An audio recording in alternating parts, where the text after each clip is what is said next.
बहुत समय पहले की बात है। पहाड़ों के बीच बसा था एक छोटा सा गांव चंद्रपुर।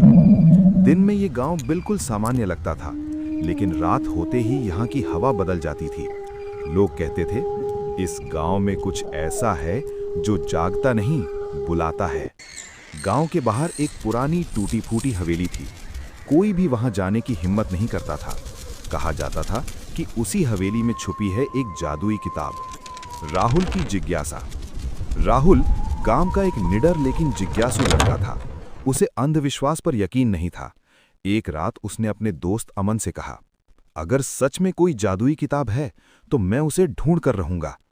आधी रात को दोनों हवेली की तरफ बढ़े। हवा तेज हो गई। पेड़ों से अजीब अजीब आवाजें आने लगीं। किताब का मिलना। हवेली के अंदर धूल, जाले और अंधेरा था। अचानक ठप, दरवाजा अपने आप बंद हो गया। एक कोने में पुरानी लकड़ी की अलमारी थी। उसमें रखी थी एक मोटी काली किताब। कवर पर लाल अक्षरों में लिखा था, जो इसे पढ़ेगा वही इसकी कीमत चुकाएगा। राहुल ने हंसकर किताब खोल दी। पहला मंत्र। जैसे ही उसने पहला मंत्र पढ़ा, मोमबत्ती की लौ नीली हो गई। दीवारों से सायों ने हिलना शुरू कर दिया। अमन डर के मारे चिल्लाया, राहुल बंद कर इसे। लेकिन अब बहुत देर हो चुकी थी। किताब के पन्ने अपने आप पलटने लगे।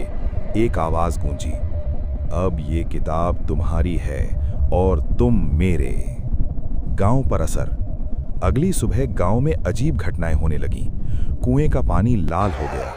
जानवर रात में रोने लगे। लोगों को सपनों में वही किताब दिखने लगी। राहुल की आंखें काली पड़ गई थीं। वो हर रात किताब पढ़ता और हर मंत्र के साथ गांव पर एक नया साया छा जाता। श्राप से मुक्ति। गांव के बुजुर्ग पंडित ने कहा, इस किताब को उसी हवेली में पूर्णिमा की रात जलाना होगा।